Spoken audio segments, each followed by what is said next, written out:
महाराज जी, क्या हम अशुद्धि अवस्था में राधा कृपा कटाक्ष स्तोत्र का फोटो कॉपी करवा के पढ़ सकते हैं या नहीं?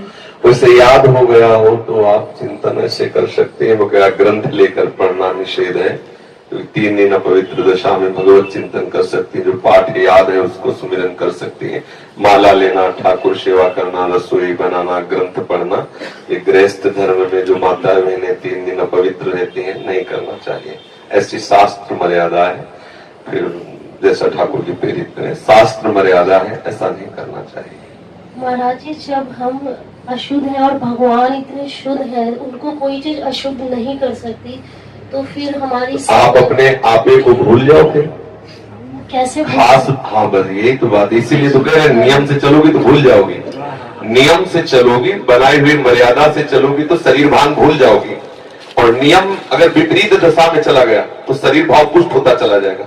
एक खास बात है, आप एक पत्नी व्रत ले, आप धर्म से चले तो आपको वैराग्य हो जाएगा, आपकी वासना नष्ट हो जाएगी।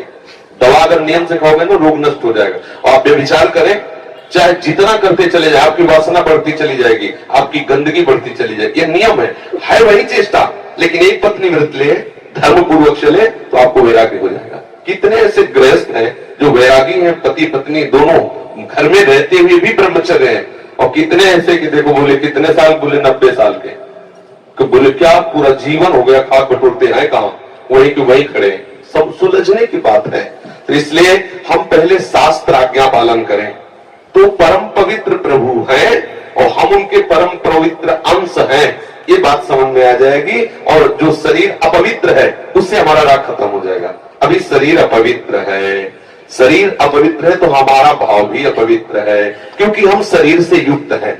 आप कभी ये मानती हो कि मेरा शरीर अपवित्र हुआ? मैं नहीं। उस समय यही रहता है कि मैं अपवित्र हूं, रहता है ना। मैं जैसे हम शौचालय से निकले तो हम ये नहीं मानेंगे कि मैं आत्मस्वरूप हूं, मेरा शरीर अपवित्र है लेकिन मैं पवित्र हूं। अगर शरीर का स्मरण आ रहा है तो अभी आप शरीर भाव में हैं। और जिन महापुरुषों का छूट गए बड़े रहते हैं अवधूत स्थिति में, भगवान उनके साथ खेलते रहते हैं।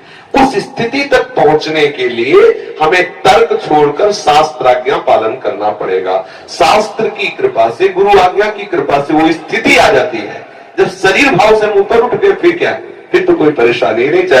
चाहे लघु शंका की पड़े हो, चाहे शौच के पड़े हो, शरीर अपवित्र है लेकिन वो परम पवित्र प्रभु में रमण कर रहा है। अभी हमारी दशा ऐसी नहीं है। हमारा शरीर हमें मैं करके दिखाई दे रहा है, नहीं दिखाई दे रहा। शरीर की भूख मेरी भूख, शरीर की मांग मेरी मांग, शरीर का कष्ट मेरा कष्ट आ रहा है ना। बस इस राग से छूटने के लिए शरीर को सिद्धांत में बांध दो। तस्मात् शास्त्रम प्रमाणम ते, कार्यो क्या करना है क्या नहीं करना, इस शास्त्र के अनुसार चलो तो शरीर का राग खत्म हो जाएगा। इसका परिणाम होगा शरीर से राग खत्म हो जाएगा। आप पवित्र रहिए तो आपको शरीर से वैराग्य हो जाएगा। ये खास बात है। शास्त्र की आज्ञा पालन कीजिए तो आपको शरीर संसार से वैराग्य हो जाएगा। और शास्त्र के विरुद्ध चलिए तो आप रागी हो जाएंगे, आप आसक्त हो जाएंगे, ये आपको दंड होगा। शरीर संसार की आसक्ति वही तो आपको जलाती, वही तो आपको जन्म मृत्यु के चक्र में फंसाती है। समझ गए बच्चा? जब हम भगवान के लिए प्रसाद नहीं बना सकते, उनको भोग नहीं पवा सकते बच्चा, इसीलिए इस शरीर से घृणा करनी है। धिक्कार है ऐसे शरीर को जो प्रिया प्रीतम से बिलक करता है, तभी तो शरीर से राग खत्म होगा। ये अपवित्र शरीर जो हमें प्रभु के सेवा से छुटवा दे, ऐसे शरीर से क्या राग करना। धीरे धीरे शरीर के प्रति हे भाव हो जाए। जन्म मृत्यु जरा व्याधि दुख दोषानुदर्शनम, भगवान ने गीता जी में कहा, शरीर के प्रति हे भाव होने लगता है। क्या मलमूत्र का भांड है, छोड़ो इससे राग। धीरे धीरे धीरे वो अपने स्वरूप में स्थित हो जाए। अभी इतना ममत्व है शरीर में, कोई ऐसे छू ले तो एकदम ऐसा नहीं होता। तुमने हमें ऐसा कितना अपना मय पद है। अगर हम ठीक सिद्धांत से चलेंगे तो हम बहुत जल्दी लाभ प्राप्त कर लेंगे।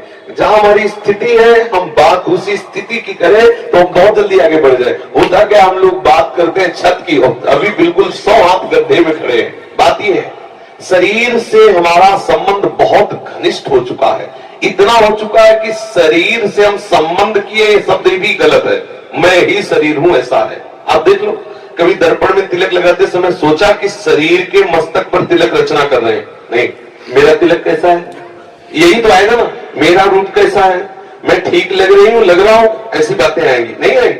तो इसका मतलब शरीर राग है। शरीर राग हटाने के लिए शास्त्रीय सिद्धांत स्वीकार करना होगा। जिस समय माता बहनें अपवित्र होती हैं, उस समय वो जो भी भोग बनाती है, वो शास्त्र के अनुसार कह रहा हूं कि जो ब्रह्म हत्या देवराज इंद्र को लगी थी, उसी के 4 विभाग किए गए थे। पहला विभाग स्त्री को दिया गया था और उसके साथ वरदान भी दिया गया था कि उसी अवस्था के अंतर्गत वो जब सृजन क्रिया में जाएगी तो संतानोत्पत्ति की सामर्थ्य उसको प्राप्त हो जाएगी। पृथ्वी ऊषर भूमि, जो ऊषर भूमि है, ये वो ब्रह्म हत्या का एक भाग, उसको वरदान दिया गया था, चाहे जितना गड्ढा खोद दिया जाए अपने आप भर जाएगा समय पे। वृक्ष की गोंद जो निकलती है वो ब्रह्म हत्या, और उसको वरदान दिया काटने पर भी पुनः आप हरे भरे हो जाओगे, मतलब समय आने पर आप वृक्ष रूप धारण करो। और जल में फेन बुदबुदा काई, ये ब्रह्म हत्या के 4 भाग हैं। और जल को आशीर्वाद दिया गया कि कभी भी कहीं भी पवित्रता होगी तो आप उसमें सम्मिलित होगे, जल छिड़को, आचमन करो, जल के द्वारा पवित्रता। ऐसा 4 वरदान भी उनको अलग अलग दिए गए और उनके लिए विधान भी किया गया है। देवराज इंद्र को जब ब्रह्म हत्या लगी थी तो शास्त्र में मर्यादा चली आ रही है, अगर इसका हम पालन करेंगे तो शरीर से वैराग्य हो जाए। जैसे अब जो बच्चे वैराग्य ले लिए हैं, भले वो स्त्री शरीर में है, अब उनके लिए नियम खत्म हो गया कि वो 3 दिन अपवित्र रहेंगे तो छुएंगे नहीं, क्योंकि वो खत्म, संसार के भोग राग, संसार का क्रम खत्म। अब वो वैरागी, अब वो आठों पैर प्रभु की सेवा में लगे हैं। पर अपने गृहस्थ धर्म से है, शरीर सुख की कामना से है, शरीर का हम प्रयोग कर रहे हैं अपने इंद्रिय सुख के लिए, तो आप पवित्रता धारण करो, जिससे तुम्हारा ये राग नष्ट हो जाएगा। समझ रहे ना?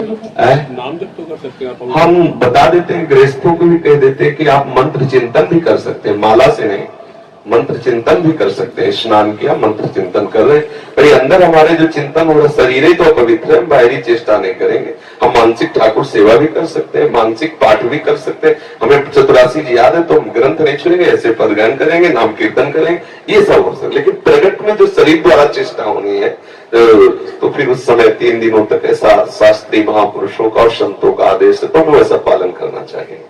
किन अवस्था में शरणागति मंत्र ले सकते और नहीं ले सकते? हाँ, शरणागत मंत्र के लिए वैसे हमने बताया है कि शौचालय में और बाथरूम में हम मंत्र ना जपे, पवित्र हो करके आचमन आदि करके फिर मंत्र जप करें। और जैसे हम अपवित्र दशा में जैसे ट्रेन आदि में यात्रा करते हैं, अब सोच गए उन्हीं कपड़ों से, उन्हीं बात, फिर नाम जप करें, मंत्र जप न करें। मंत्र में थोड़ी पवित्रता की आवश्यकता है, नाम जप करें, जब हम पवित्र हो तब मंत्र जप करें। और अगर आप पवित्र हैं तो हर समय फिर जप सकते हैं, केवल